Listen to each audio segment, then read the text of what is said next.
নমস্কার। আজকে আমি যেটা পড়াবো সেটা হলো হিমবাহ। এবার আমি আগের দিন পড়েছি হিমবাহের ফলে হিমবাহ কী কী কাজ করে, তারপরে হিমবাহের কয় ভাগ, এগুলো সব পড়ানো হয়েছে আমাদের, তাই তো? তো আজকে এর আগের দিন হিমবাহের ক্ষয়কার্যের ফলে গঠিত ভূমিরূপ শুরু করেছিলাম। তো আজকে আমি একদম হিমবাহের ক্ষয়কার্যের ফলে কী কী ভূমিরূপ গঠিত হয় এবং সবগুলো আমি আলোচনা করব। দেখো, হিমবাহ স্পেশালি দুইভাবে কাজ করে, একটা হলো অবঘর্ষ আর একটা উৎপাটন। কি কি? একটা অবঘর্ষ আর একটা উৎপাটন। আচ্ছা, আমরা আজকে দেখবো যে হিমবাহের এই ক্ষয়কার্যের ফলে কি কি ভূমিরূপ গঠিত হয়। তো হিমবাহের ক্ষয়কার্যের ফলে যে সমস্ত ভূমিরূপ গঠিত হয় সেই ভূমিরূপগুলো আমি এখানটায় দেখাচ্ছি। ভালো করে যদি শোনো, এখনই পড়া হয়ে যাবে। আচ্ছা, আমরা কি কি ভূমিরূপ পেয়েছি? সবার প্রথমে আমরা যেটা পেয়েছি কড়ি বা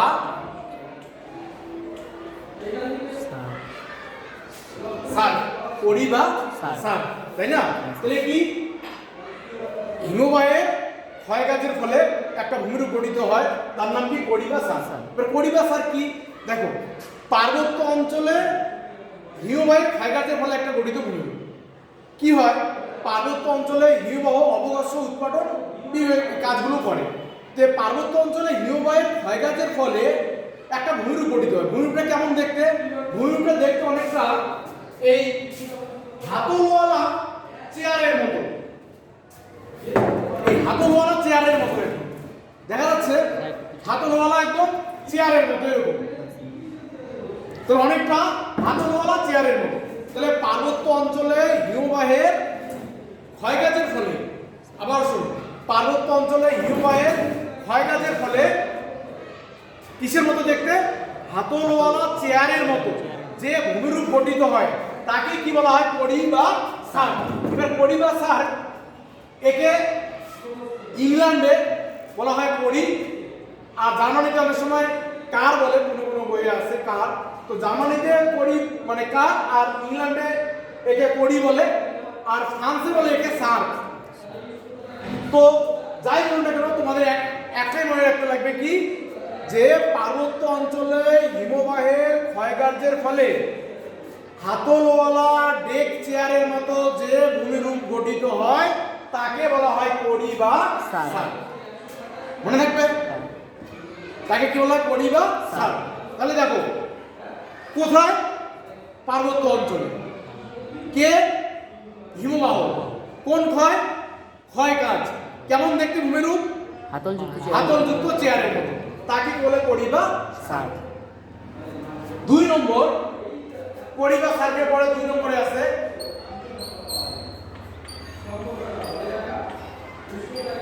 অ্যারেট, অ্যারেট বা এডিটি। অ্যারেট বা এডিটি। এবার কি হয়? অ্যারেট বা এডিটি কি?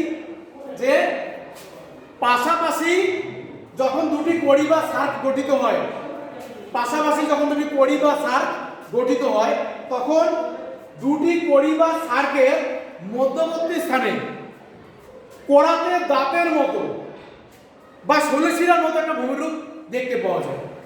তাকে কি বলা হয়? অ্যারেট বা এডিটি। তাহলে অ্যারেট বা এডিটি কোনটা? তাহলে পাশাপাশি দুটো কি গঠিত হবে? কড়ি বা সার্ক। তাহলে পাশাপাশি দুটি কড়ি বা সার্ক যদি গঠিত হয়, তাহলে তাদের মধ্যবর্তী স্থানটা কিসের মতো দেখতে হবে? কড়াতে দাঁতের মতো। একে আমরা কি বলবো? অ্যারেট বা এডিটি।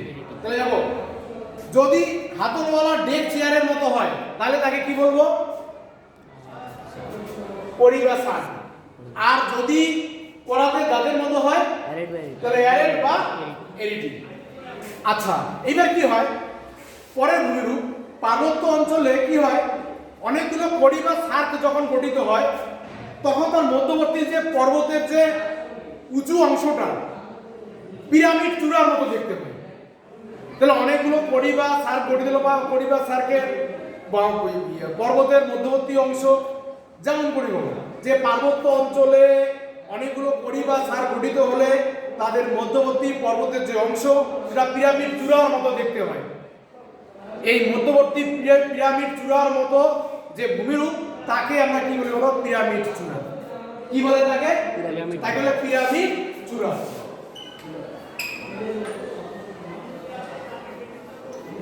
পিরামিড চূড়া।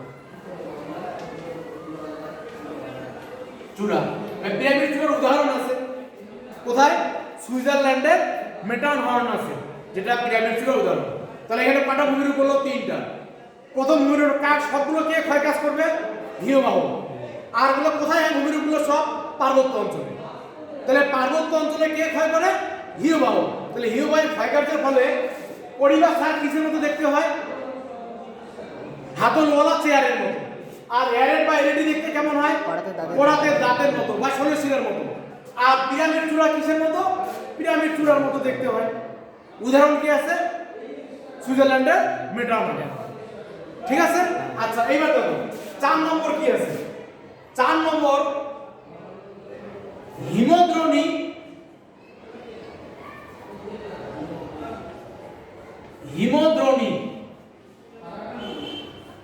বা ইউ আকৃতির উপত্যকা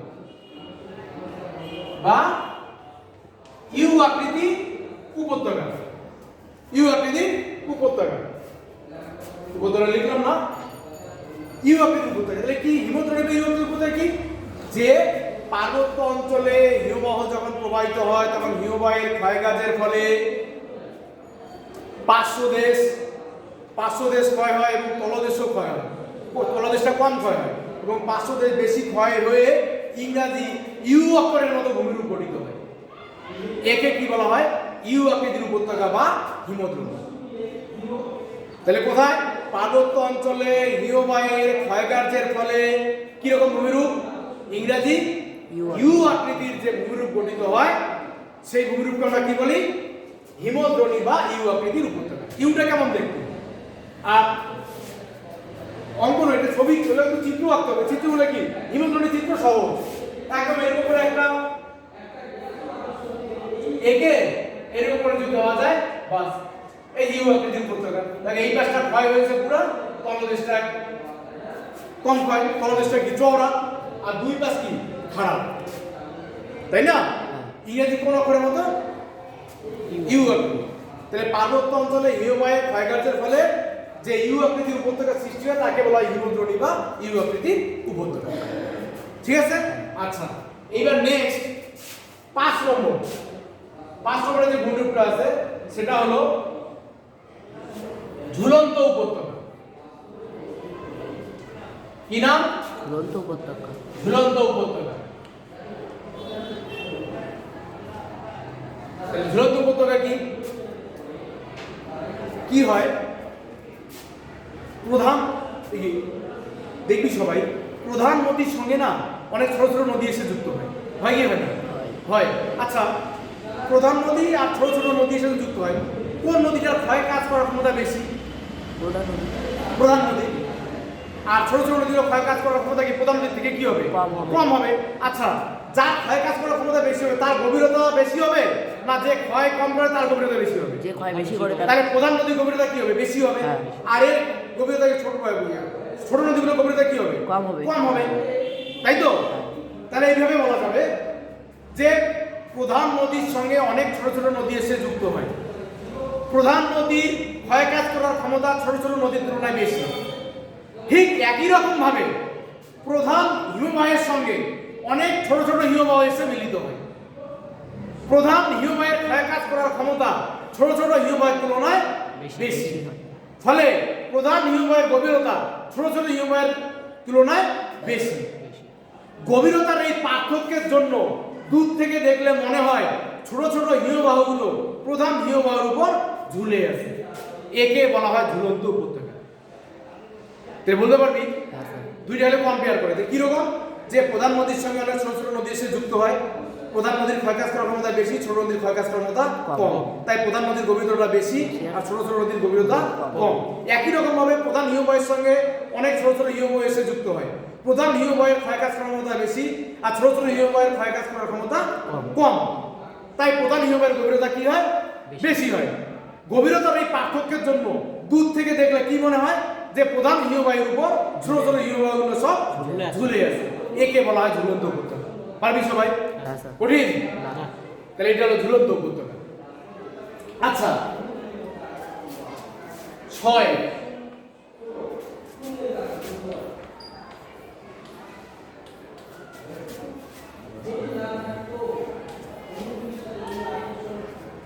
হলো রসে মোটা। হ্যাঁ, এটা সবগুলো চিত্র কিন্তু একদম সহজ। এটা তো চিত্র, সবগুলো চিত্র এঁকে দিবি। হ্যাঁ, এটা চিত্র, সব চিত্র। আর এই দিনটা তো একটা চিত্রের মধ্যে হয়ে যাবে, চিত্র দিবি সব। 6 নম্বরে কি বললাম আমি? রসে মোটা। কি হয়, পার্বত্য অঞ্চলে হিমবাহ যখন প্রবাহিত হয়, এবার হিমবাহের সামনে যদি কোনো শিলাখণ্ড অবস্থান করে, বড় একটা শিলাখণ্ড অবস্থান করে আছে আর হিমবাহ যাচ্ছে, তাহলে হিমবাহ কি করবে? ওকে আঘাত করবে না? আর প্রত্যেকটা শিলাখণ্ড বা যে কোনো অংশে না দুটো ঢাল থাকে, সামনের অংশকে প্রতিবাদ ঢাল আর পিছনটাকে কি বলা হয়? অনুপাত ঢাল। তাহলে এটা কি? প্রতিবাদ ঢাল আর ওটা কি? অনুপাত ঢাল, মানে সম্মুখ অংশ আর পশ্চাৎ অংশ, তাই তো? এবার মানে হিমবাহ যাচ্ছে আর তার সামনে একটা বড় শিলাখণ্ড, এবার হিমবাহ কি করবে? শিলাটাকে কি আঘাত করবে না? এবার তোরা বলবি যে হিমবাহের প্রবাহ পথে যদি কোনো বড় শিলাখণ্ড অবস্থান করে, তাহলে হিমবাহের ক্ষয়ঘাতের ফলে শিলাখণ্ডের সামনের অংশ কি হয়? মসৃণ হয়। আর ওটা তখন কোনটা কাজ করে বলতো? ওইটা অবঘর্ষ প্রক্রিয়া কাজ করে। হিমবাহ কয়ভাবে কাজ করে? দুইটা, একটা কি অবঘর্ষ আর একটা কি উৎপাটন। তাহলে একটা বড় শিলাখণ্ড হিমবাহ যাচ্ছে, এবার অবঘর্ষ প্রক্রিয়ার ফলে ওই শিলাখণ্ডটার সামনের অংশটা কেমন হবে? মসৃণ। মসৃণ বুঝিস তো? একদম পালিশ, মসৃণ। আর পিছনের অংশটা কি বলতো? পিছনের অংশটা উৎপাটন প্রক্রিয়ার ফলে, ওটা না এবড়ো খেবড়ো হবে। উৎপাটন বলছিলাম, ওই যে খসে খসে চলে আসা। আর পিছনে ওই শিলাখণ্ডটার পিছনের অংশটা উৎপাটন প্রক্রিয়ার জন্য কি হয় বলতো? এবড়ো খেবড়ো আকৃতির হয়। এই ধরনের শিলাখণ্ডকে বলা হয় কি বলতো? রসের মতো। বুঝতে পারবি? তাহলে কি বলবি? যে হিমবাহের প্রবাহ পথে যদি কোনো বড় শিলাখণ্ড অবস্থান করে, তাহলে হিমবাহের অবঘর্ষ প্রক্রিয়ার ফলে শিলাখণ্ডের সামনের অংশ মসৃণ আর পিছনের অংশ উৎপাটন প্রক্রিয়ার ফলে কেমন হয়? এবড়ো খেবড়ো আকৃতির হয়। এই ধরনের শিলাখণ্ডকে বলা হয় কি? রসের মতো। রসের মতো। পারবি? তাহলে পরিবার সাজ বলতে পারবি? হ্যাঁ স্যার পারবো। কিসের মতো দেখতে? পরিবার স্যার হাতলযুক্ত চেয়ারের মতো। এর বাইরেটি কিসের মতো দেখতে? করাতে দাঁতের মতো বা শৈলশিরার মতো। পিরামিড চূড়া, পিরামিড চূড়ার মতো। হিমদ্রোণী বা হিমদ্রোণী কিসের মতো দেখতে? পিরামিড চূড়ার মতো। ইংরাজি ইউ অক্ষরের মতো। ইংরাজি ইউ অক্ষরের মতো। ঝুলন্ত উপত্যকা কি? প্রধান হিমবাহের উপর ছোট হিমবাহগুলো কি? কিসের পার্থক্যের জন্য? কিসের পার্থক্যের জন্য? গভীরতার পার্থক্যের জন্য, তাই তো? গভীরতার পার্থক্যের জন্য কি মনে হয়? যে প্রধান হিমবাহের উপর ছোট হিমবাহগুলো ঝুলে আছে, তাহলে এটা ঝুলন্ত উপত্যকা। রসের মতো নয় কোনটা?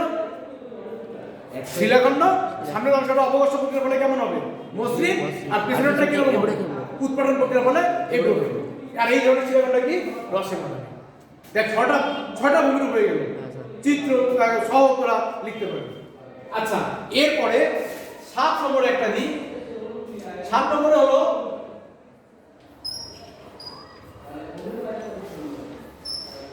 ক্র্যাক বা টেল। ক্র্যাক বা টেল। ক্র্যাক বা টেল কি? একই রকম ভাবে কি হয়, হিমবাহ যখন প্রবাহিত হয়, এবার হিমবাহ প্রবাহিত হওয়ার সময়, হ্যাঁ, এটা হিমবাহ, এটা একটা বড় শিলাখণ্ড। এবার এই শিলাখণ্ডটা পেছনে মনে করো এটা আছে একটা লম্বা, এটা আরো মনে করো লম্বা। এবার হিমবাহ এই দিক থেকে যাচ্ছে, তো হিমবাহ যদি এই পেছ থেকে যায়, তাহলে কাকে আঘাত করবে? এই শিলাটাকে আঘাত করবে, তাই না? পিছনটাকে আঘাত করবে? পারবে না, কারণ ও তো এর পেছনে অবস্থান করছে। তাহলে এবার মনে করো এটা কঠিন শিলা আর এটা নরম শিলা, তাহলে নরম শিলাটাকে কে বাঁচাচ্ছে? কঠিন শিলা। কঠিন শিলাটা নরম শিলাকে কি হিমবাহের ক্ষয়ের হাত থেকে রক্ষা করছে, তাই তো? এই যে কঠিন শিলাটা, তাহলে হিমবাহের প্রবাহ পথে যে কঠিন শিলাটা অবস্থান করে, সেই কঠিন শিলাকে বলা হয় ক্র্যাক আর পিছনে যে নরম শিলা যেটা ক্ষয়ের হাত থেকে রক্ষা করে কঠিন শিলাটা, এ না লেজের মতো একদম পড়ে থাকে, পুচ্ছের মতো, ক্ষয় পায় না, এ লম্বা হয়ে পড়ে থাকে লেজের মতো। আর এই পিছনের এই নরম শিলাটাকে বলা হয় কি বলতো? টেল। টেল মানে কি? লেজ। টেল মানে কি? লেজ। তাই না? তাহলে তোরা বলবে কি, হিমবাহের প্রবাহ পথে যদি কোনো কঠিন শিলাখণ্ড অবস্থান করে এবং তার পেছনে যদি সেই শিলাখণ্ডের পেছনে যদি কোনো নরম শিলা অবস্থান করে, তাহলে কঠিন শিলাখণ্ডটি হিমবাহের ক্ষয়কাজের হাত থেকে ওই পিছনের নরম শিলাটিকে রক্ষা করে। ফলে ওই কঠিন শিলাটাকে বলা হয় ক্র্যাক, আর পিছনের যে নরম শিলা লেজের মতো পড়ে থাকে তাকে বলা হয় কি? টেল। তাহলে একে বলা হয় ক্র্যাক আর টেল। ক্র্যাক আর টেল বলতে পারবি? তাহলে ক্র্যাক আর টেল কি? যে হিমবাহের প্রবাহ পথে দুইটা শিলা থাকে, কি কি? একটা কঠিন শিলা আর একটা কি? নরম শিলা। নরম শিলা। তাহলে কঠিন শিলাটা কাকে রক্ষা করে? নরম শিলাটাকে ক্ষয়ের হাত থেকে রক্ষা করে। এই কঠিন শিলাটার নাম কি? ক্র্যাক। আর পিছনে যে লেজের মতো পড়ে থাকে নরম শিলাটার নাম কি? টেল। এই তোরা 7টা ভূমিরূপ সবগুলো তোরা হিমবাহের ক্ষয়কাজের ফলে গঠিত ভূমিরূপ পারবি বলতে? সবগুলো হবে একদম। এই ভূমিরূপগুলো সবার এই 7টা ভূমিরূপ, 5টা ভূমিরূপ চিত্র সহ লিখলেই হয়ে যাবে। এখানে 7টা বলে দিলাম। এরপরও আরো অনেকগুলো আছে। ফিওড আছে, ফিওড একটা আছে, ফিওড উপকূল আছে। ওটা ফিওড উপকূল তো একটা আছে, একটা ফিওডও আছে। ফিওডটা কি হয়?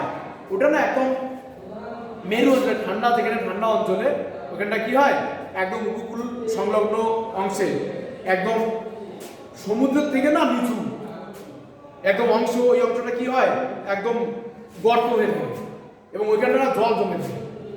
এবং তারপরে কি বলতো, ওই জায়গায় যখন জল জমে থাকে এবং এরপরে কি হয়, ওটা তো ঠান্ডার সময় বরফ হয়ে যায়, তাই না? এই যে উপকূল সংলগ্ন অঞ্চলে একদম বিশাল আকৃতির যে গর্ত বড়, ওকেই বলা হয় কি বলতো? ফিওড। এগুলো নরওয়ে, সুইডেন, ডেনমার্ক ওই সমস্ত জায়গায় দেখা যায়। এই উপকূল সংলগ্ন অঞ্চলে গভীর একটা গর্ত, এগুলা ওইখানটা দেখা যায়। তো এই ধরনের উপকূল তোরা এই 7টা ভূমিরূপ ভালো করে একদম চিত্র সহ শিখে নেবে। তাহলে হ্যাঁ, ও হবে মাঝখানে ও হবে, মাঝখানে ও হবে বার জায়গায়। এখানটায় হ্যাঁ, ক্র্যাক আছে, ট্যাগ ও টেল। ক্র্যাক ও টেল। ওটাতে একই নাম, একই জিনিসের নাম বোঝাচ্ছে যদি মাঝখানে বার দেওয়া হয়। বা ক্র্যাক বা হ্যাঁ ক্র্যাক ও টেল। এখানটায়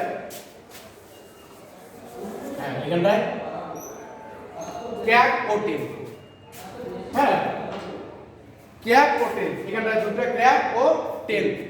তো এই দুটো যেহেতু আলাদা, ওখানটা বামা দিয়ে ও দেওয়াই ঠিক। তো ক্র্যাক ও টেল। তো এইটা একটু দেখে নিলে সবগুলো গুরুত্ব হয়ে যাবে। ওকে, আচ্ছা ঠিক আছে।